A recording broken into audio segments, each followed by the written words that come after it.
Pozdravljeni v podkastu Od genov do zvezd. Moje ime je Sašo Dolinc in pripovedoval vam bom zanimive zgodbe iz sveta znanosti.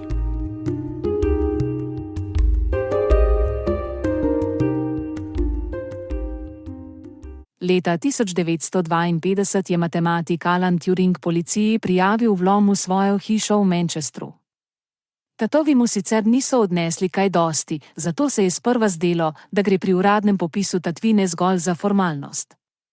Bilo je namreč le malo možnosti, da bi vlomilce odkrili in oškodovancu vrnili ukradene predmete ter denar. Vendar se je kmalu izkazalo, da bi bilo za matematika veliko bolje, če policije ne bi poklical. V očeh policistov se je namreč po krajšem pogovoru o možnem ozadju vloma hitro prelevil iz žrtve v zločinca. Turing je namreč policistom priznal, da se je videval z 19-letnim mladeničem, ki ga je spoznal nedolgo tega. Mladenič je nekajkrat prenočil pri njem in si tudi sposodil kar nekaj denarja, tako da je bilo zelo verjetno, da je povezan z vlomom. A policijo kmalu niso več zanimale podrobnosti o tatvini, ampak neko drugo kaznivo dejanje, ki ga je Turing po nerodnosti sam priznal. V Angliji je bila takrat homoseksualnost še vedno kaznivo dejanje in policija je hitro dojela, zakaj je pri zvezi obeh mož v resnici šlo. Turinga so postavili pred sodišče za enak zločin, za katerega je bil pol stoletja predtem irski pisatelj Oscar Wilde obsojen na 2 leti zapora. Na sojenju Turing svojega zločina ni zanikal, zato je bil po zakonu iz leta 1885, ki je bil v svojem temelju namenjen zaščiti žensk, obsojen na izbiro med zaporom in prisilnim zdravljenjem homoseksualnosti. Odločil se je za zdravljenje, ki pa je bilo bolj podobno mučenju, saj se njegova spolna usmerjenost zaradi tega ni prav nič spremenila. Po navodilu sodišča je moral, da bi se izognil zaporu, prestati 1-letno terapijo z ženskim hormonom, ki naj bi v njem zatruslo po moških. Leto dni je tako redno prejemal injekcije estrogena, zaradi česar se je zredil, vidno pa so mu začele rasti tudi prsi. Terapija s hormoni je bila v resnici nekakšna kemična kastracija, ki na njegovo homoseksualnost ni vplivala, mu je pa zmanjšala sposobnost mišljenja in koncentracije. Britanski državni aparat je tako zaradi povsem nesmiselnega zakona sistematično uničil enega najboljših znanstvenih umov v državi. Matematik Alan Turing je imel takrat le nekaj čez 40 let. Turingov oče je v začetku 20. stoletja služboval kot britanski uradnik v Indiji. Ker je bila mati prepričana, da indijsko okolje ni primerno za vzgojo njunih 2 otrok, sta Alan in njegov starejši brat John mladost preživela v raznih angleških domovih za otroke, kasneje pa v šolskih internatih. Leta 1926, ko je imel Alan 14 let, so ga sprejeli na ugledno Sherborne School, a bi skoraj zamudil prvi dan pouka. Ker je bila ravno takrat v Angliji splošna stavka, javni prevozi niso delovali, in tako se je mladi Alan na 100-kilometrsko pot do šole podal kar s kolesom. O njegovem nenavadnem kolesarskem dosežku so takrat poročali tudi časopisi. Tudi kasneje se je veliko ukvarjal s športom, predvsem s tekom na dolge proge. Na znanstvene konference je tako pogosto kar pritekel, pri čemer je včasih celo prehitel kolege, ki so potovali z drugimi prevoznimi sredstvi.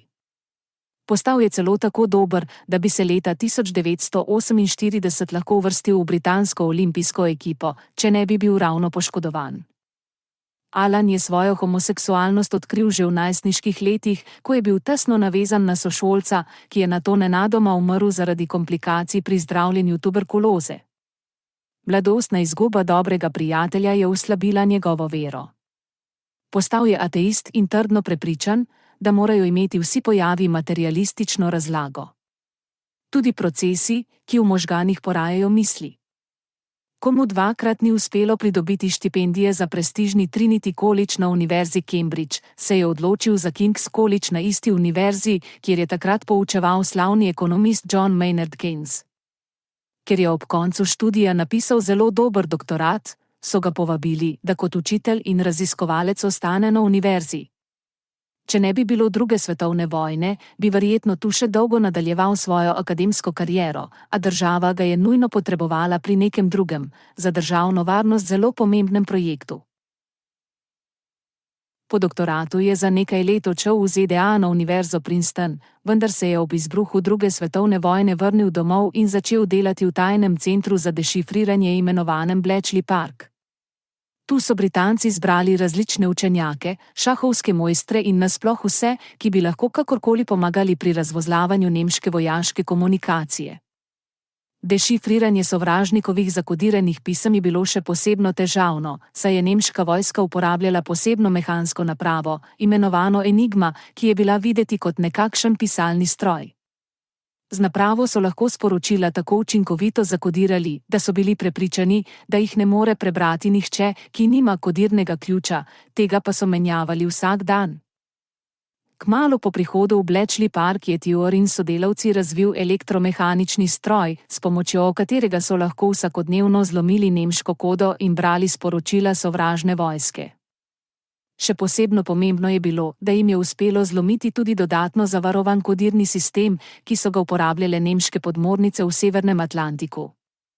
Prav Turingove ideje, v katerih je združil svoje predhodne raziskave temeljev logike in matematike z idejo stroja, ki lahko hitro in učinkovito opravi obsežno delo, so bile ključne za uspešno dešifriranje enigme.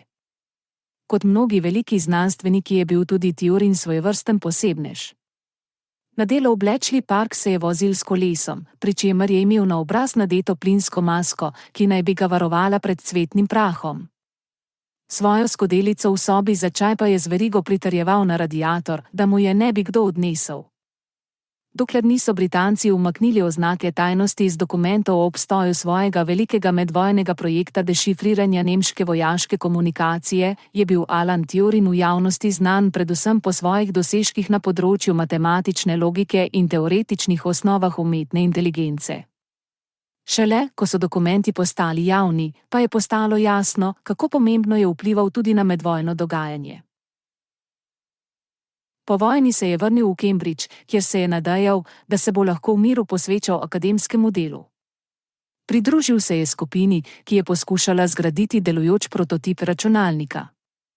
Vendar je kmalu ugotovil, da so se po koncu vojne hitro vrnila birokratska pravila, ki so samo oteževala delo. Med vojno se je zelo mudilo z iskanjem rešitev, kako razvozlati nemška sporočila, zato so imeli učenjaki dokaj proste roke pri tem, kako so se lotevali dela. Pomembni so bili predvsem rezultati. Po vojni se je birokracija ponovno okrepila, Turing pa se v Cambridgeu tudi sicer ni več dobro počutil, zato je sprejel mesto na univerzi v Manchesteru, kjer so prav tako poskušali zgraditi računalnik. Ko je živel v Manchesteru, je objavil še nekaj zelo pomembnih člankov, med drugim tudi zelo odmevnega o umetni inteligenci, kjer je predstavil slavni test, kako preveriti, ali računalnik res zna misliti. Po Turingovem testu, kot so kasneje poimenovali takšno preverjanje, lahko za stroj rečemo, da zna misliti, ko na osnovi njegovih odgovorov nihče ne more razločiti, ali na zastavljena vprašanja odgovarja stroj ali človek. 8. junija 1954 je sobarica našla mrtvega v postelji. Na njegovi nočni omarici je bilo s cianidom zastrupljeno jabolko. Čeprav poslovilnega pisma ni pustil, je skoraj zanesljivo, da je storil samomor. Mati je bila sicer prepričana, da je bila sinova smrt posledica nepazljivosti pri kemijskem poskusu, a kot zaključuje eden od biografov, je Turing zelo verjetno namerno storil samomor tako, da bi si lahko mati ustvarila tudi svojo interpretacijo.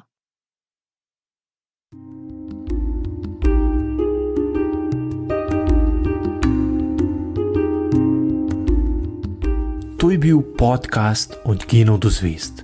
Moje ime je Sašo Dolenc in z novo zgodbo se vam oglasim že kmalu.